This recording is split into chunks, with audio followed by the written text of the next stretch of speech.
46쪽입니다. 그런데 참, 요 46쪽 공부하기 전에 그 한 가지만 좀 볼게요. 여러분, 제가 오늘 2장짜리 교재를 나눠드렸어요.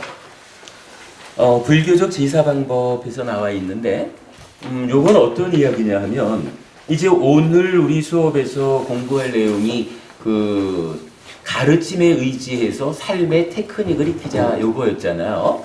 이 삶의 테크닉의 제일 마지막에 가면, 우리 교재로 몇 페이지인가 하면 82쪽이 있습니다.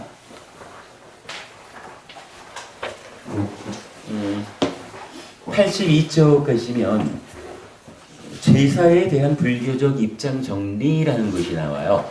여러분, 이건 우리가 우리 살아가는 데 있어서 제사 지낸다라는 말이 비중 있는 일이죠. 그럴 때 제사라는 것은 무엇일까? 과연 어떻게 제사를 지낼 때 제사 지내는 원래적인 목적, 나의 이익과 행복을 위해서 지내는 제사, 이 의미에 부합할까? 라는 부분을 부처님 이제 몇 가지 경전을 통해 가지고 알려주시거든요. 근데 요 얘기가 지지난주부터 우리 저녁법회는 우리가 교재를 가지고 공부해 나가지 않고 그냥 질문이 있으셔요 하고 여쭈면 우리 법우님 중에 어느 분이 이러한 주제를 좀 말씀해 주십시오 라고, 그러니까 설법 주제를 이제 법우님들이 하나씩 정해주는 거예요. 그러면 거기에 대해서 또 답변 드리다 보면 그냥 2시간 이렇게 법회를 하는데, 지지난주부터 요 제사라는 데 대해서 불교적으로는 어떻게 지내는 것이 바른 제사입니까? 그 부분이 주제로 올라와 있는데, 그 한 가지 주제를 설명하려다 보면 출발 중에 자꾸 딴 길로 빠져서 2주를 다른 주제를 했어요. 그래서 이제 오늘은 요 불교적인 제사 방법을 저녁에 공부할 건데, 사실은 요 불교적인 제사 방법의 마무리에 가서는 부처님께서 알려주시는 이 수행의 체계, 그러니까 부처님께서 출연하시면 그 말씀을 듣고 믿음을 일으키는 사람들이 이제 공부를 하잖아요. 그러면 그 공부 과정이 어떠한 과정을 통해 가지고 삶이 향상해서 끝내 아라한을 성취하는가라는 수행의 체계가 설해지는데, 불교적 제사 방법의 마지막 말씀은 이러한 수행의 체계에 의해서 수행하는 삶, 그렇게 자기를 향상하는 삶이 바로 제사 지내는 것이다. 이렇게까지 나타나요. 그래서 이제 오늘 저녁 수업에는 이 교재의 제일 뒷장에 있는 사문과경의 수행 체계도까지를 설명을 하게 될 거예요. 근데 이제 지금 우리 법회에서는 이 삶의 테크닉과 관련해서 공부해야 할 내용들이 좀 많아요. 그래서 아마 이 제사 방법까지를 못 갈 것 같은데, 이 부분이 그래도 우리가 꼭 알고 가야 할 것 같아서 제가 미리 앞에 이야기만 좀 하고, 요 제사와 관련해서 저녁에 이제 한 2시간 정도 법회할 거니까, 구체적인 내용은 여러분들이 그 동영상 뒤에 올라가면 동영상을 참고해서 좀 공부를 해주시면 좋겠다. 이렇게 이제 안내를 드리는 거고요. 불교적 제사 방법과 관련해서 우선 간단하게 경전 하나는 좀 같이 읽고 가려고 합니다. 자, 오늘 드린 교재입니다. 불교적 제사 방법 1, 자누소니 경. 앙구타라 니카야 열의 모음 중에 177번째 경입니다. 그때 자누손이 바라문이 세존께 다가갔다. 가서는 세존과 함께 환담을 나누었다. 유쾌하고 기억할 만한 이야기로 서로 담소를 하고서 한곁에 앉았다. 한곁에 앉은 자누손이 바라문은 세존께 이렇게 말씀드렸다. 곧다마 존자시여, 우리 바라문들은 이 보시가 친지와 혈육인 조상들에게 공덕이 되기를, 이 보시를 친지와 혈육인 조상들이 즐기시기를 하고 염원하면서 보시를 하고 조령제를 지냅니다. 그러니까 조상께 바치는 제사. 곧다마 존자시여, 이 보시가 친지와 혈육인 조상들께 공덕이 되겠습니까? 이 보시를 친지와 혈육인 조상들이 즐기시겠습니까? 그러니까 한마디로 내가 많은 사람들에게 보시하는 일을 통해서 내 돌아가신 조상들을 위해서 그 제사를 지내고자 합니다. 그러면 내가 이렇게 많은 사람들에게 보시해서 우리 조상들께 돌려드리려 하는 이러한 보시가 실제로 내 조상들에게 도움이 될까요? 실제로 내가 많이 보시를 하고 돌아가신 우리 어머니를 위해서 이 보시의 공덕을 회양합니다. 돌아가신 어머니를 위해서 이 보시를 바칩니다. 뭐 이렇게 하면 그거 실제로 이렇게 말하죠. 이 보시가 친지와 혈육인 조상들께 공덕이 되겠습니까? 이 보시를 친지와 혈육인 조상들이 즐기시겠습니까? 즉 보시하는 행위를 내가 하고 이 행위를 돌아가신 우리 어머니를 위해서 드리고자 하면 효과가 있을까요? 이렇게 이제 질문한 거예요. 어서 오세요, 여러분이.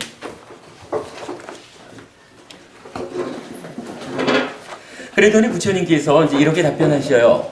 바라무니여, 적절한 곳에서는 공덕이 되지만 적절하지 않은 곳에서는 공덕이 되지 않는다. 붓다마 존자시여, 그러면 어떤 것이 적절한 곳이고 어떤 것이 적절하지 않은 곳입니까?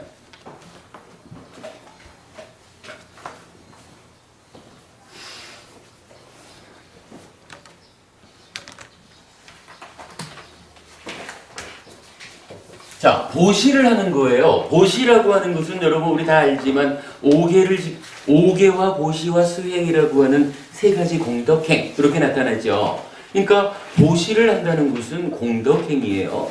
공덕이 생겨나요. 공덕이라는 거 달리 말하면 이게 복이지요. 뭐. 복 짓는 일이거든요. 그런데 지금 여기서는 내가 보시를 지어가지고 이 공덕이 생겨나면 생겨난 공덕을 우리 조상님들께 이렇게 그분을 위해서 드리고 싶습니다.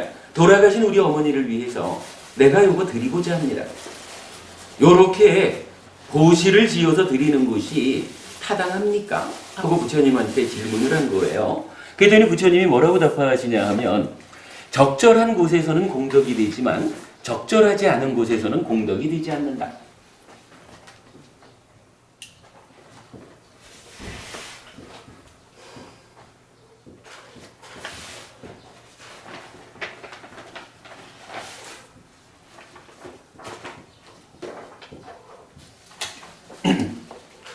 지금 뭐 이런 표현을 이렇게 적절한 곳과 적절하지 않은 곳 이렇게 표현하고 있지만 어쨌거나 따지면 이런 이야기예요.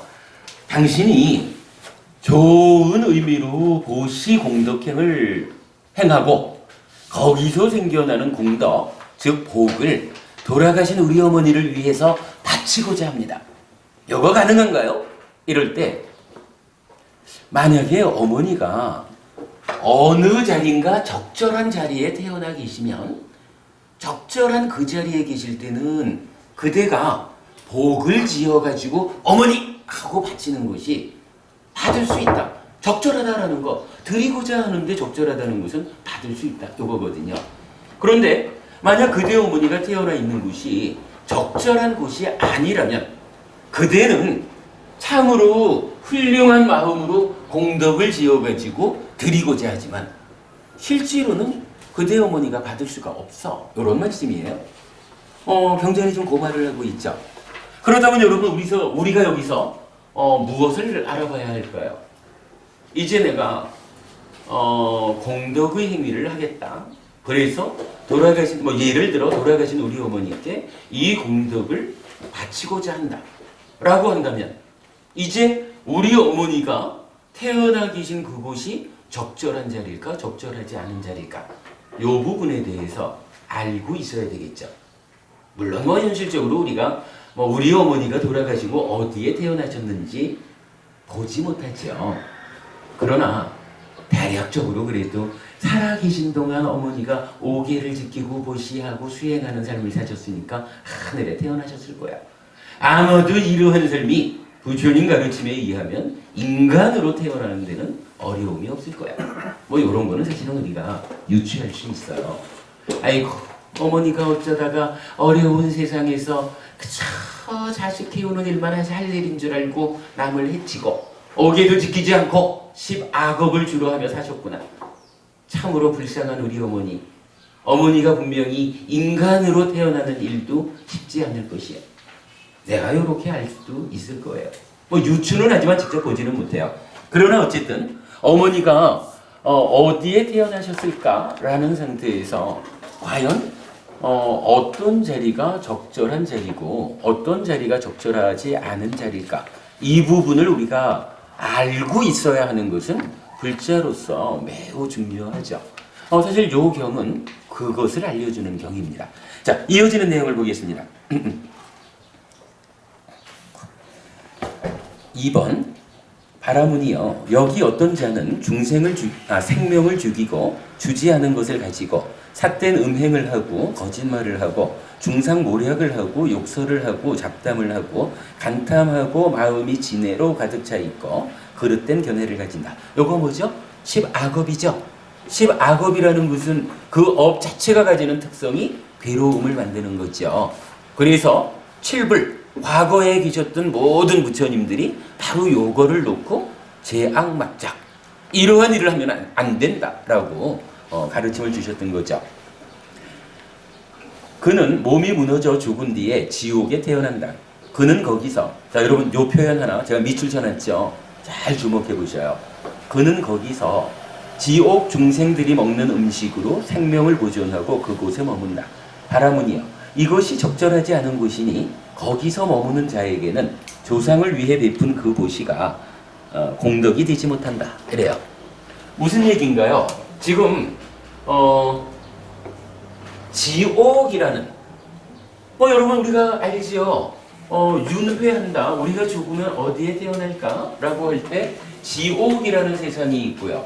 그 위에 축생, 짐승으로의 삶이 있죠. 그 위에 악귀의 삶이 있죠. 그 위에 인간의 삶이 있고요. 그 위에 천상, 하늘의 삶이 있죠. 이때 요 천상은 욕계 하늘 해서 욕계의 6 하늘도 있고 그런가 하면 색계 하늘, 무색계 하늘 요렇게 나타나죠. 이러한 5가지로 우리가 윤회하는 삶을 놓고 이제 첫 번째로 부처님은 지옥이라는 세상을 설명하는 거예요. 지옥이라는 세상에 태어나면 이 자리는 그대가 아무리 공덕을 지어가지고 돌아가신 어머니에게 바치고자 해도 지옥에 계시는 어머니는 그곳을 받지 못해 적절하지 않은 곳이요. 이렇게 말씀하시는 거예요. 근데 여기서 지금 어떤 표현이 나타났을까요? 여러분 우리가 잘 생각하지 않는 거지만 주목할 표현이 하나 있어요. 여기서 이렇게 말해요. 그는 거기서 지옥 중생들이 먹는 음식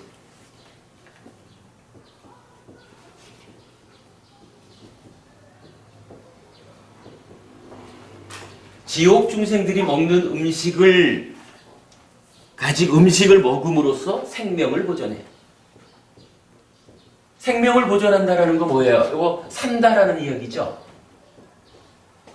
그리고 그곳에 머문다. 이거 생명을 보존하고 머문다, 산다 이렇게 보면 되겠죠. 자 여러분 우리가 말이에요. 지옥이라는 세상을 우리가 참 공부하는 사람이 지옥 가지 않을 거니까 지옥은 잘 몰라도 사실은 괜찮을 거예요. 중요한 거는 내가 어떻게 하면 지옥 가지 않을까? 이게 중요하지. 그 지옥이라는 삶이 구체적으로 어떤지 우리 잘 몰라도 괜찮아요. 그래도 부처님 공부하는 사람들이 지옥 가는 것까지는 걱정 안 해도 되거든요. 그런데 그래도 일반적으로 보면 지옥 이러면요. 우리가 상상하는 지옥, 경전에도 나타나는 그 지옥 중생들의 고통받는 삶의 장소는 그냥 펄펄 끓는 물에 들어가 있는 장면이라든가 칼날에 계속 찔린다거나 상상할 수 없는 괴로움 가운데 그 괴로움 가운데 죽지도 못하고 괴로움을 겪고 있잖아요. 그러다 보니까 우리가 지옥 중생들과 관련해서 그들의 삶이 어떨까? 이 부분을 잘 신경을 안 쓰는 거예요. 근데 제가 니까야에서 지금 요경전, 자누소니경 말고는 이런 표현을 거의 본 기억이 없어요. 이 얘기예요. 지옥 중생들이 먹는 음식이 있다는 거야. 이거는 뭐냐 하면요, 우리도 살아가면서 밥을 먹고 그 밥 먹은 힘으로 살아가잖아요. 지옥에 태어난 그 중생들도요, 우리 생각으로는 그 삶이라는 게 어떻게든 뛰쳐나와야 되는, 뭐 그래가지고 그 삶이라는 것이 뭐 어떨까 이러지만, 지금 부처님이 말씀하시기로는 지옥에 태어난 중생들도 무언가 자기대로의 음식을 먹어가면서 산다는 거예요. 어쩌면 말이죠, 지옥 중생들도 죽어 이러면은 싫어 이럴지도 몰라요. 왜냐하면 우리 눈으로 볼 때 지옥 중생이 저런 삶을 어떻게 사나, 우리가 거기 가면 안 되지 이러지만, 지옥 중생이 음식을 먹는다 이 얘기는요, 자기들대로 그 괴로움 가운데도 배가 고파서 무언가 밥을 먹어야 되는 거예요. 이거 뭐냐 하면 그 괴로움 가운데에서도 자기의 삶, 죽기 싫어라는 요 생로병사라는 이러한 고통이 윤회하는 삶 가운데 그래도 자기로서의 죽음은 거부하는, 음식을 먹는다라는 한마디가 사실은 거기까지를 말해주는 거로 볼 수 있어요. 이게요, 표현하자면 지옥까지 우리가 상상이 잘 안 된다 하지만, 만약에 지렁이 같은 생명은 말이죠, 안이비설신 5가지 감각 기능 중에 거의 이 몸이라고 하는 피부로 감촉하는 기능밖에 없죠. 정확히 모르지만 그렇게 알고 있거든요. 우리가 생각하면 어떻게 저러한 삶을 살아갈까?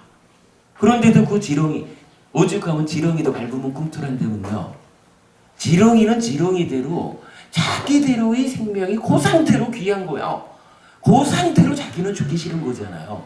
그 상태로 자기는 흙 속을 움직이면서 흙을 분해해서든 자기대로의 음식을 섭취하면서 지렁이로의 자기 삶을 죽지 않으려는 노력 가운데 살아가잖아요.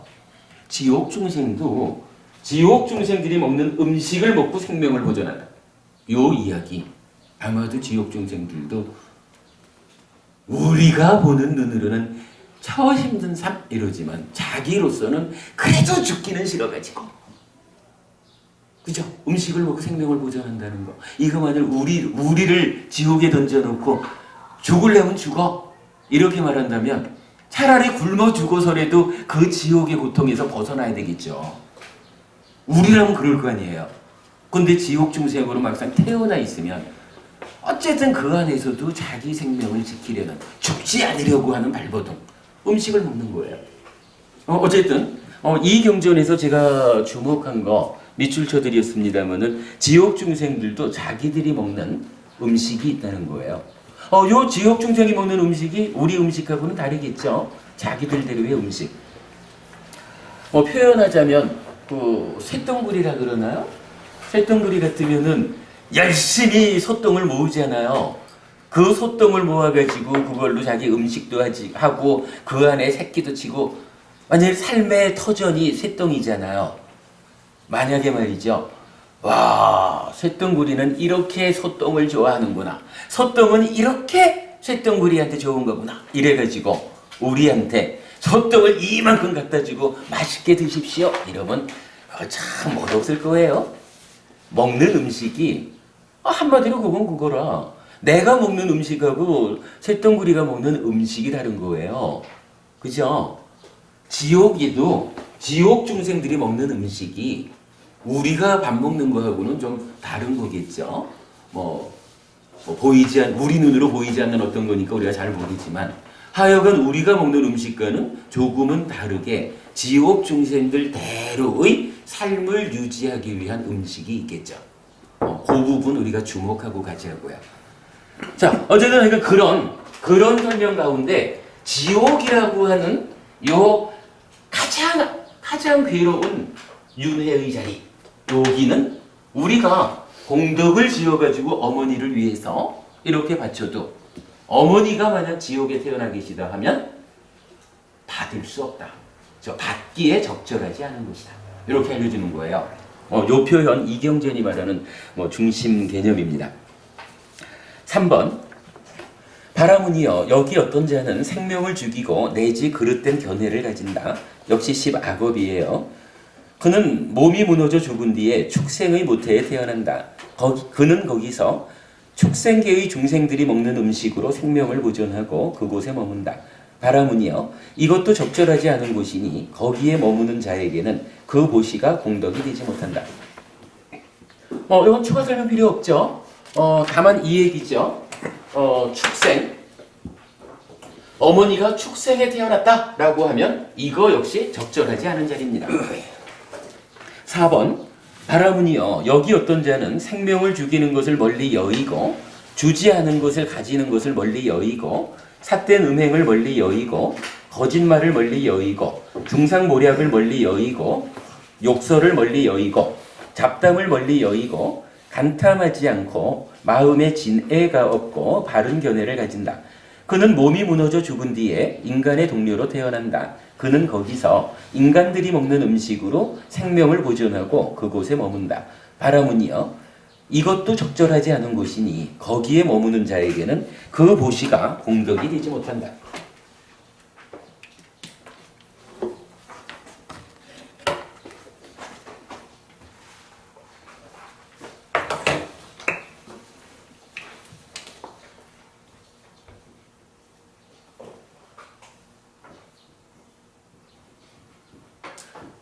자, 지금 보면 먼저 본 지옥과 축생은 10악업의 결과로 지옥 가고 축생에 태어난 거죠. 근데 지금 여기서는 이제 인간의 이야기를 해주네요. 인간의 이야기를 하면서 어떻게 말해요? 여기서는 10선업으로 나타나죠. 그러니까 인간으로 태어난다라는 것이 기본적으로 5계를 지키는 삶 이렇게 이제 대비가 되잖아요. 5계를 지키는 삶 요거 그대로 10선업과 연결되는 거죠. 인간이라고 하는 존재는 10선업을 지켜서 태어나요. 그런데 인간으로 태어났다고 해도 인간 역시 인간의 음식으로 자기의 그 생명을 보존해 가거든요. 근데 이 인간의 어머니가 돌아가셔서 인간으로 태어났다. 그럴 경우도 내가 공덕을 지어서 우리 어머니를 위해서 이렇게 바치고자 해도 그 자리가 적절한 자리가 아니다. 이렇게 알려주는 거예요. 자, 그리고 그 다음에는 바라문이여 여기 어떤 자는 생명을 죽이는 것을 멀리 여의고 내지 바른 견해를 가진다. 그는 몸이 무너져 죽은 뒤에 신들의 동료로 태어난다. 그는 거기서 신들이 먹는 음식으로 생명을 보존하고 그곳에 머문다. 바라문이여 이것도 적절하지 않은 곳이니 거기에 머무는 자에게는 그 보시가 공덕이 되지 못한다. 즉 하늘에 태어난 거예요. 천인 하늘 사람이 태어났어. 역시 십선업을 인간으로 태어나는 것보다 좀 더 강하게 십선업을 지었더니 그 결과로 하늘에 태어났어요. 이거죠. 그런데 이렇게 하늘에 태어나도 이 자리가 우리 어머니가 공덕을 지으셔가지고 하늘에 태어나셨어. 그러나 내가 지금 보시의 공덕을 다시 지어서 어머니께 바치고자 해도 하늘에 계신 어머니는 내가 바치는 이 공덕을 받지 못해. 요 얘기죠. 적절하지 않은 것. 그런가 하면 이제 자 페이지 넘어가서요. 바라문이여 여기 어떤 자는 생명을 죽이고 그릇된 견해를 가진다. 그는 몸이 무너져 죽은 뒤에 아귀계에 태어난다. 그는 거기서 아귀계의 중생들이 먹는 음식으로 생명을 보존하고 그곳에 머문다. 혹은 그의 친구나 동료나 친지나 혈육들이 여기서 보시를 베풀어 공급해준 것으로 거기서 생명을 보존하고 그곳에 머문다. 바라문이여 이것이 적절한 곳이니 거기에 머무는 자에게는 그 보시가 공덕이 된다. 자, 이런 이야기입니다. 적절하지 않다라고 알려진 이 네 자리는 각각마다 자기들이 먹는 음식이 있어요. 그죠?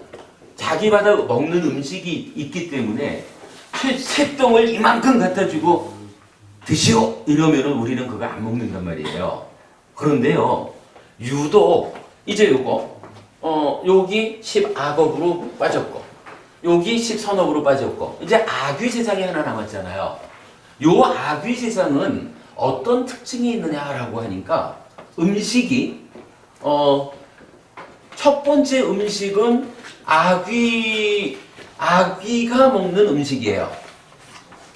그러니까 아귀 세상의 고유한 자기들 음식이 있다는 거예요.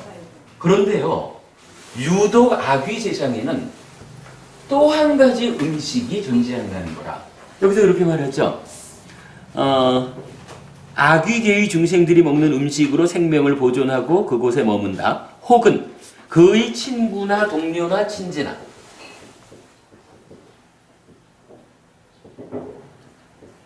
또는 혈육, 이러한 가까운 사람들이 여기서 보시를 베풀어 공급해 준 것. 이 말이죠. 이들이 보시의 공덕을 지어가지고 생겨난 공덕을 어머니 해가지고 이렇게 바쳤다는 거죠. 여기서 그 말을 어떻게 표현하나요? 보시를 베풀어 생겨난 공덕을 공급해 줬다. 이렇게 말했죠. 그러니까 아귀 세상만 유독 그냥 아귀들이 먹는 자기 본연의 음식 외에 우리들이 돌아가신 우리 어머니를 위해서 내가 보시를 베풀고 그 보시에 의해 생겨나는 이 공덕을 우리 어머니를 위해서 바칩니다. 글쎄 여기 표현으로라면 먼저 간 내 친구를 위해서 이 보시 공덕을 바칩니다. 먼저 간 내 동료를 위해서 이 공덕을 바칩니다. 먼저 간 내 친지를 위해서, 내 혈육을 위해서 돌아가신 우리 어머니, 돌아가신 우리 할머니 이 공덕을 바칩니다. 라고 하면 그렇게 보시에서 생겨난 공덕이 바로 아귀 세상에 태어난 그들에게는 또 하나의 음식이 된다는 거예요. 이거 여러분 처음 보죠? 우리가 윤회한다라고 말을 했지만 윤회하는 각각의 세상이 어떤 방법으로 살아가는 것일까? 요경전이 말해주고 있어요. 그 중에 유독 아귀 세상만, 즉 아귀 세상은 이렇게 적절한 뭐라 해야 되나? 그러니까 아귀는 하여간 음식이 두 가지예요. 음식이 두 가지다 보니까 아귀에 태어났다라고 하면 그 아귀에 태어났다라는 그 자리는 이제 내가 공덕을 베풀어 가지고 당신을 위해서 바칩니다라고 이렇게 우리가 보통 회향이라고 말하죠. 이렇게 공덕을 바칠 때 그 공덕을 받아서 뭐 이런 표현 아닐까요? 우리가 조금 이제 사는 게 좀 가난해서 힘들다 이럴 때 나도 모르고 있었는데 이 부자 친척이 있더라고요. 그래서 어느 날 부자 친척이 나타나가지고는 사는 게 힘들었지. 오늘 내가 호텔 데리고 가가지고 맛있는 음식 사줄게. 이렇게 해가지고 맛있는 음식을 사줘봐요. 이 음식 얼마나 맛있게 배가 터지게 먹고는 행복하겠어. 아마도 그 힘으로 또 며칠 버틸지도 모르죠. 이런 이야기 아니겠어요? 아귀는 자기 본연의 음식이 있기는 하지만 그러나 이제 친구, 동료, 친지, 혈육이라는 아직까지 살아있는 이 사람들이 공덕을 지어서 그대를 위하여라고 바치면 이거를 그야말로 부자인 친척이 나타나가지고 한턱 거의 쏘는 이런 것처럼 내가 먹을 수 있는 또 하나의 음식이다. 이렇게 알려주는 거예요. 그렇기 때문에 오직 돌아가신 그이가 아귀 세상에 태어나 있을 경우에는 내가 공덕을 지어서 바치는 회향하는 이것이 쓰임새가 있다. 적절하다. 이렇게 알려주는 거예요. 자, 그러면 이건 여러분 이제 우리가 그럼 한 가지는 분명히 아는 거죠. 내가 살아가면서 여러 가지로 좋은 일, 복을 지어가지고 이 복을 내가 사랑하는 사람들에게 돌려주고 싶다, 바치고 싶다라고 할 때 내가 바치는 이 공덕을 과연 받을 수 있는 사람은 누굴까? 라고 하면 오직 아귀 세상에 태어나 있는 분들만이 내가 바치는 이 공덕을 받을 수 있다. 이거 분명히 알아야 되겠죠? 자, 그러면 이제 여기서 또 한 가지 좀 재밌는 말이 이어져요. 지금 이 얘기는 뭐냐 하면 따지자면 내가 열심히 공덕을 지어가지고 우리 조상 중에 누구, 어머니, 할머니 이래가지고 나는 바쳤는데 우리 어머니가 살아계실 때에 공덕을 많이 지으셔가지고 하늘에 태어나셨어요. 그러면 우리 어머니가 내가 바치는 이거 못 받을 거 아니에요. 자리가 적절치 않으니까. 그렇다고 사실은 우리가 내가 바치는 이 음식을 받으시기 위해서 어머니 아귀 세상에 태어나십시오. 이럴 수는 없죠. 어머니 돌아가셔서 하늘에 태어나야 맞죠. 그러면 과연 나는 어쨌든 이러한 보시행을 통해서 만든 공덕을 그분을 위해서 바치는 행위를 했잖아요. 행위를 하면 이 행위에 이것도 역시 행위니까 행위에 따르는 결과가 있을 거 아니에요. 근데 이 결과가 우리 어머니가 아귀 세상에 태어나지 않았다라는 그것 때문에 무효가 될까? 여러분 또 업의 입장에서 조금 애매함이 있죠. 그러니까 이 부분, 적절하지 않은 곳에 내 어머니가 계시다면 내가 공덕을 지어서 바친 이것은 어디로 갈까? 이런 부분도 우리가 좀 고민해 봐야 되겠죠. 그 부분에 대해서 다시 경전이 이어져요. 7번. 곧다마 존자시여, 만일 그 친지와 혈육인 조상이 그곳 즉 아귀 세상에 태어나지 않으면 누가 그 보시를 즐깁니까? 우리 어머니가 아귀 세상에 안 태어나셨어. 어머니는 하늘에 태어나셨는데 그래도 나는 이러한 공덕행을 했어요. 그럼 그거 누가 받아요? 이런 질문이죠. 바라문이여, 그곳에 태어난 다른 친지와 혈육인 조상들이 그 보시를 즐긴다.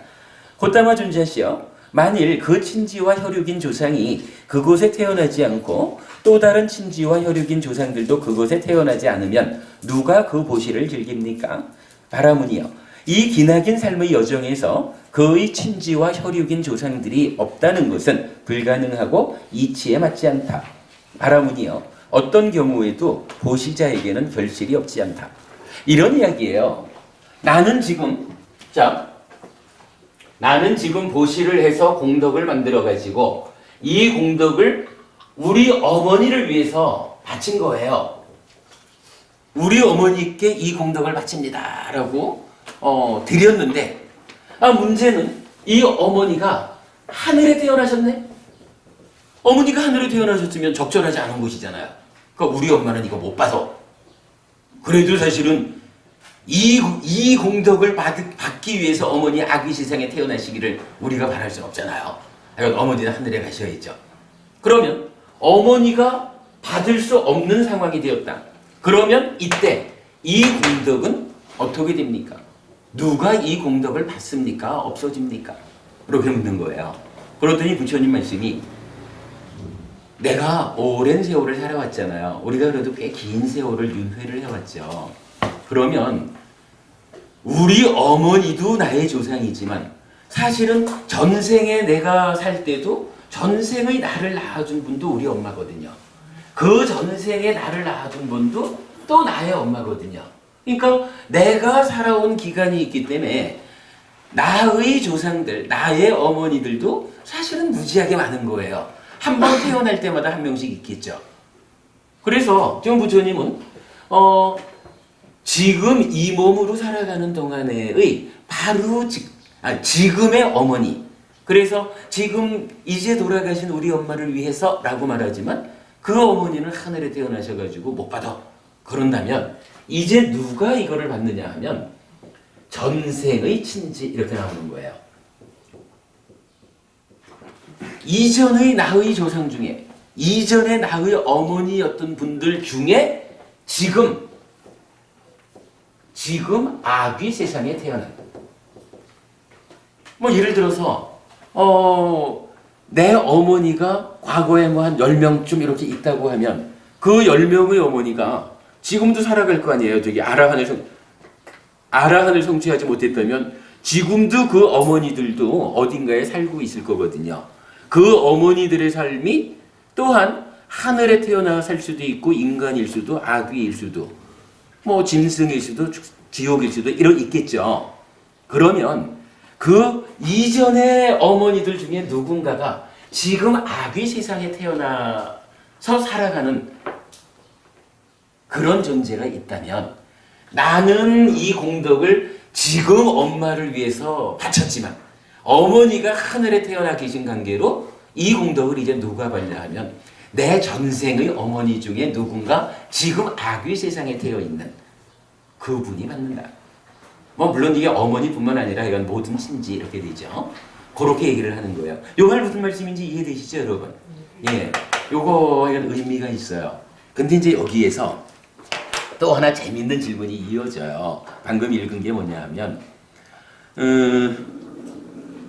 만일 그 친지와 혈육인 조상이 그곳에 태어나지 않고 또 다른 친지와 혈육인 조상들도 그곳에 태어나지 않으면 요 얘기는 뭐냐 하면 나의 전생 나의 친지였던 그분들이 모두 그러니까 단 한 명도 나하고 친지로 묶여서 살았던 그분들 중에 단 한 사람도 지금 아귀 세상에 태어나 있지 않다면 우리가 그런 것도 생각할 수 있죠. 아무도 아귀 세상에 태어나 있지 않다면 이 공덕은 누가 받습니까? 이거 사실 어찌 보면 타당한 질문이죠. 논리적으로 타당하거든요. 그런데 부처님은 이렇게 말씀하셔요. 사실 그거는 현실적이지 않다. 왜냐하면 내가 윤회해온 이 과거의 삶이 헤아릴 수 없이 많기 때문에 그 헤아릴 수 없이 많은 과거에 나와 친지로 얽혀 살았던 그 사람들 중에 단 한 사람도 지금 아귀 세상에 태어나 있지 않다라고 하는 경우는 말로는 가능할지 몰라도 현실적으로 있을 수 없다. 그래서 그대가 지금 돌아가신 어머니를 위해서 공덕을 지어 바치면 어머니가 하늘에 태어나서 받지 못한다 해도 과거의 친지들 중에 누군가가 그 공덕을 대신 받는다. 이렇게 말해주는 거예요. 그럼 그 얘기는 어떻게 돼요? 내가 복을 지어서 바치는 이러한 행위가 분명히 행위이기 때문에 이 행위의 결과로 누군가가 그러니까 아귀 세상에 태어 있는 누군가가 자기의 두 번째 음식으로 받아서 행복해한다. 이런 이야기가 되는 거죠. 여기까지를 말하면은 아마 그 제사를 지내자라는 일 중에 돌아가신 분을 위해서 제사를 지낸다라는 그 일에 대한 기본적인 답변은 나오는 것으로 우리가 볼 수가 있어요. 아무튼 여러분 이렇게 기억하시자고요. 나는 보시 공덕을 지어서 우리 조상님께 바치고 싶은데 이게 가능합니까? 가능하지 않습니까? 하면 한마디로 아귀 세상에 태어나 있을 때에 이 공덕을 받을 수 있다라고 알려주셨고 그러면 우리 어머니가 아귀 세상에 태어나 있지 않다면 누가 받아요? 라고 말하면 과거에 내 전생의 조상들 중에 누군가 지금 아귀 세상에 태어나 있는 그분이 받는다. 이렇게 알려진 거죠.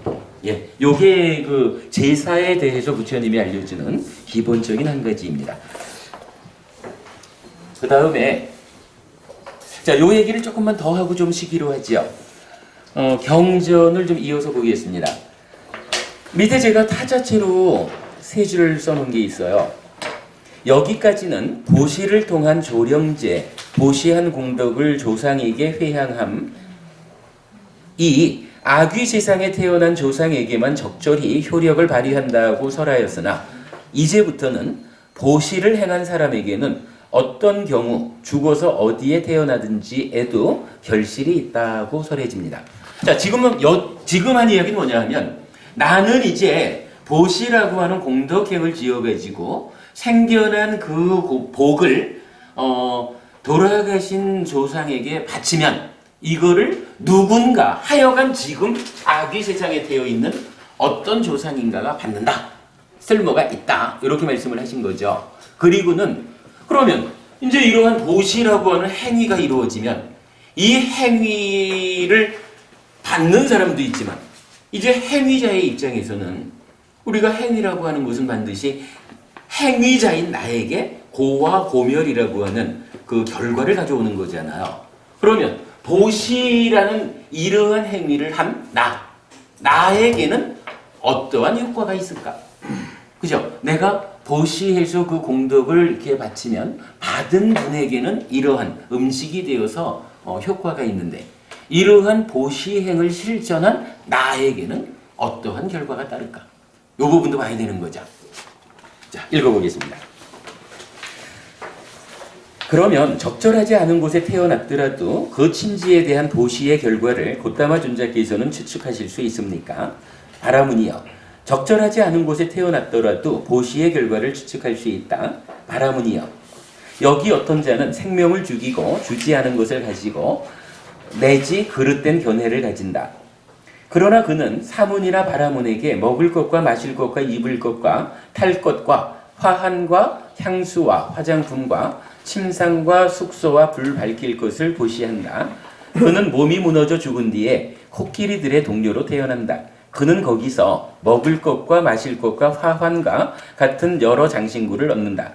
바라문이여, 이 경우에 그가 생명을 죽이고 내지 그릇된 견해를 가졌기 때문에 그는 몸이 무너져 죽은 뒤에 코끼리들의 동료로, 즉 요거 요 얘기죠. 10악업을 지었기 때문에 축생에 태어났어요. 요 얘기죠.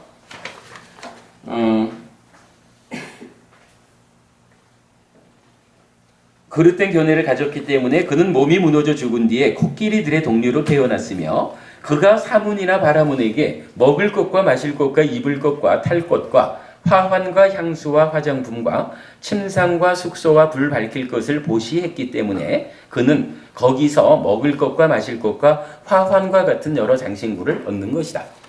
뭐 이거 사실 우리가 뭐 잘 모르지요. 이걸 어떻게 뭐 그렇게 말할 수 있어? 이렇게 의심을 할 수도 있는 거지만 일단 부처님은 이렇게 알려주는 거예요.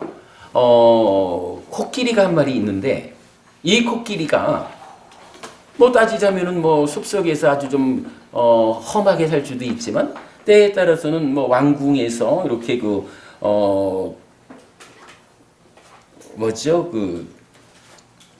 먹을 것과 마실 것과 화환과 같은 여러 장신구를 얻는다. 이렇게 뭔가 좀 코끼리긴 하지만 그 중에 좀 멋진 요런 대우를 받는다라고 하는 요걸 놓고 이렇게 말하는 거예요. 기본적으로 10악업을 지었기 때문에 그 악업이 지옥 갈 만큼은 안 됐지만 그러나 10악업으로 사는 결과로 코끼리, 즉 짐승으로 태어난 거예요. 그런데 비록 10악업을 지어서 짐승으로 태어났다라고는 하지만 그래도 살아있는 동안에 10악업으로 살아가기는 했지만 그 가운데 때때로 사문이나 바라문에게 이렇게 보시하는 일을 했다는 거예요. 그래가지고 전체적으로 10악업을 행한 것이 강력한 요인이 되어가지고 코끼리라고 하는 짐승으로 태어나기는 했지만 그러나 그 가운데 이렇게 보시하는 행위를 간간히 했다라는 그 보시행의 결과로 코끼리로 태어나기는 했지만 그래도 그 가운데 먹을 것, 마실 것, 화환, 장신구 이런 그 중에 좀 나은 코끼리 가운데에서는 나은 삶을 산다. 이렇게 말해주는 거예요. 제가 그 밑줄 쳤기를 그렇게 한 거예요. 왜? 보시를 했기 때문에 10악업으로 사는 가운데지만 그래도 보시한 그 공덕이 하나의 조건이 되어가지고 짐승으로 태어난 가운데에서도 좀 더 그들 가운데에서는 나은 삶을 누린다. 이런 이야기. 마찬가지 이야기가 쭉 이어지죠. 10악업을 지은 것에 의해서 몸이 무너져 죽은 뒤 말들의 동료로, 소들의 동료로, 개들의 동료로 태어난다. 그런데 거기에서 그래도 인간으로 살면서 보시한 공덕이 좀 있어서 그 가운데 좀 나은 삶을 산다. 이렇게 말하는 거죠. 그 다음 넘어와서 바라문이여, 여기 어떤 자는 생명을 죽이는 것을 멀리 여의고 내지 바른 견해를 가진다. 이제 10선업을 짓는 상태가 되는 거예요. 그는 사문이나 바라문에게 먹을 것과 마실 것과 입을 것과 탈 것과 화환과 향수와 화장품과 침상과 숙소와 불 밝힐 것을 보시한다. 그는 몸이 무너져 죽은 뒤에 인간의 동료로 태어난다. 그는 거기서 인간들에 속하는 5가닥의 까마구나 까마의 대상을 얻는다. 이런 이야기죠. 그래도 살아있는 동안에 10선업을 지은 사람이에요. 10선업을 짓다 보니까 일단은 악귀, 축생, 지옥엔 안 가는 거예요. 근데 이 10선업이 그렇게 아주 강하게 10선업을 짓지는 않았다. 뭐 이렇게 보아야겠죠. 그래도 5계를 지키는 이만큼은 살았겠죠. 그러니까 이제 인간으로 태어난 거예요. 근데 인간으로 태어났다라는 이건 이제 우리의 이야기죠. 현실적으로 인간인 우리의 삶을 놓고 보면 인간이라고 하는 요 욕계 중생의 삶은 기본적으로 어떻게 설명이 되나요? 욕계 중생이라는 거, 몸 밖에 있는 것 중에 좋은 거는 다 내 거 하고 싶은 요런 까마, 요런 욕심을 동력으로 살아가는 세상이 욕계 중생이잖아요. 인간 고로한 삶이잖아요. 이럴 때 여기 이제 까마구나라는 말을 썼는데 안이비설신의 육내입초 중에 의라고 하는 건 마음이고 안이비설신은 몸이지요. 그러면 안이비설신이라는 요 5가지로 구분된 몸은 각각이 자기의 대상을 가져요. 그 대상이 뭐냐 하면 색성향 미촉이죠. 눈에 보이는 거, 귀에 소리로 들리는 거, 냄새 맡아지는 거, 맛보아지는 거, 감촉되는 거. 사실 요거는 감각 기능을 중심으로 분류해내서 그렇지만 사실은 이렇게 색성향 미촉이라고 하는 요거는 한마디로 말하면 내 몸 밖에 있는 모든 물질적인 것, 물질 세상을 말하기를 색성향 미촉이라고 말을 해요. 실제로 요거 바라문경이라는 경전에 보면 성스러운 율에서는 색성향 미촉 요 5가지를 세상이라고 부른다라고 실질적으로 안이비설신이라는 나의 감각 기능을 통해 감각 기관을 통해 가지고 감각되어지는 색성향 미촉이라는 것이 물질적으로 존재하는 세상이다. 이렇게 이제 알려주거든요. 그래서 이제 이러한 색성향 미촉이라고 하는 세상을 놓고 요거를 까마구나라고 표현을 해요. 까마의 대상이 되는 것. 그럴 때 요 까마라는 건 뭐냐 하면 바로 색성향 미촉이라는 물질적인 세상에 대해서 좋은 거 내 거 하려고 붙잡는 요런 욕심을 까마라고 하는 거죠. 우리가 이건 까마구나 이렇게 구분해서 알기로 하고요. 자, 이건 이 얘기예요. 10가지로 선한 업을 적당히 짓다 보니까 인간으로 태어나기는 했는데 그래도 인간으로 태어나는 수준이었지만 그 가운데에 이러저러하게 보시의 공덕을 지었다는 거예요. 그랬더니 그 보시 공덕의 결과로 한마디로 요거지요 뭐. 그는 거기서 인간들에 속하는 5가닥의 까마구나, 까마의 대상. 보이는 거, 들리는 거, 냄새 맡아지는 거, 맛보아지는 거, 감촉되는 거 중에 뭐죠? 그 좋은 거는 없는 거예요. 근데 사실은 요게 제가 지금 표현이 좀 애매하지만요. 우리가 부자 되어서 필요한 거는 다 가졌어. 요렇게 말하는 거예요. 따지고 보면요. 보이는 것 중에 내가 갖고 싶은 거 다 가진 거고 들리는 것 중에 내가 그래도 베토벤은 듣고 살아야지 이러면서 내가 듣고자 하는 좋은 거는 다 들을 수 있고 좋은 냄새 다 맡을 수 있고 이런 거예요. 부자가 되어가지고 모든 걸 다 가졌어 라는 것을 경전적으로는 까마구나, 즉 색성향 미촉이라고 하는 몸 밖에 있는 물질적인 것들을 안이비설신을 기준으로 구분해 놓았을 뿐 세상에서 좋은 거는 다 가질 수 있는 그러한 것을 까마구나를 갖춘다. 이렇게 표현하는 거거든요. 하여간 제가 이거 뒤에 또 설명이 되겠지만 까마구나, 색성향 미촉이라는 5가지를 경에서는 세상이라고 부른다라는 거고 까마구나를 얻는다라고 하는 거 살아가면서 좋은 거 내 거 하고 싶은 거 다 내 거 하는 이런 이야기를 말하는 거예요. 그래서 우리가 10가지로 업을 강하게 착하게 짓지는 않았기 때문에 그래서 그냥 인간으로는 태어났다 하지만 그래도 보시의 공덕을 지은 그 힘이 살아가면서 그래도 부유하게 넉넉하게 내가 갖고 싶은 게 있으면 가질 수 있는 이러한 삶을 살 수 있다.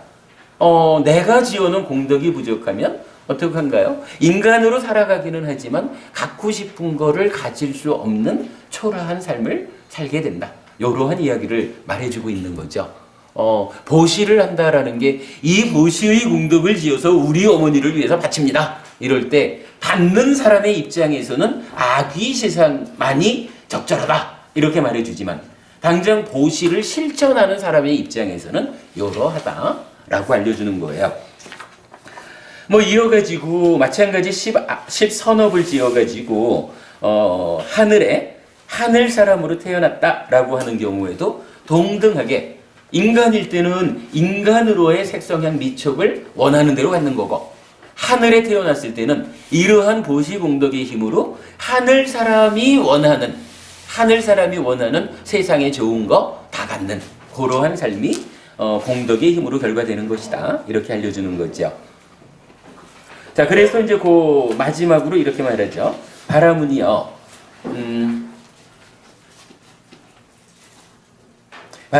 이처럼 어떤 경우에도 보시자에게는 결실이 없지 않다.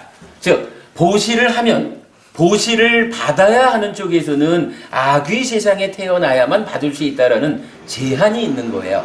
그런데 보시행을 실천하는, 보시 공덕을 짓는 사람에게는 어떤 경우에도 받는 사람은 누가 받든지 간에 보시하는 나한테는 효과가 있어. 나한테는 그게 공덕으로 쌓여. 이렇게 말해주는 거죠. 그게 이제 제사와 관련한 요 얘기, 그러니까 여러분 나중에 동영상, 전역서 동영상 좀 참고하시기로 하고요. 하여간 제사라는 것은 두 가지가 있는 거예요. 하나는 죽은 자를 위한 제사, 하나는 나 자신을 위한 제사. 이렇게 나오거든요. 나 자신을 위한 제사는 오늘 저녁에 제가 법회하겠고, 지금 여러분들께 알려드린 이야기는 죽은 자에게 제사 지내는 방법이 어떤 게 있습니까? 죽은 자에게 제사 지내는 방법은 내가 보시행을 실천해서 공덕을 만들어서 어머니께 바칩니다 라고 드릴 수 있습니다. 그런데 그 보시를 받을 수 있는 경우는 오직 악의 세상에 태어나 있을 경우만입니다. 그러나 그와는 다른 측면에서 보시행을 실천하는 사람에게는 누가 받든지 간에 일단 보시한 사람에게는 이러한 인간으로도 물질적인 어떠한 욕망이 충족되는 삶, 부유한 넉넉한 삶을 살 수 있고, 하늘에 태어난다 해도 하늘 사람들대로의 물질적인 충족, 그 만족한 삶을 살게 된다. 이렇게 알려준 거죠. 이 생각보다 저는 이거 한번 그냥 읽어드리면 될 거라고 생각했는데 또 안 그렇네요. 제사 이야기가 그래도 한 시간을 갔네요. 어쨌든 제사 이야기의 절반, 죽은 자를 위한 제사는 경전이 이렇게 알려준다. 여러분 요거 우리 삶의 테크닉이라는 주제 안에서 잘 어울리는 주제죠. 그렇게 해놔봤습니다. 한 10분 쉬었다가 두 번째 수업하겠습니다.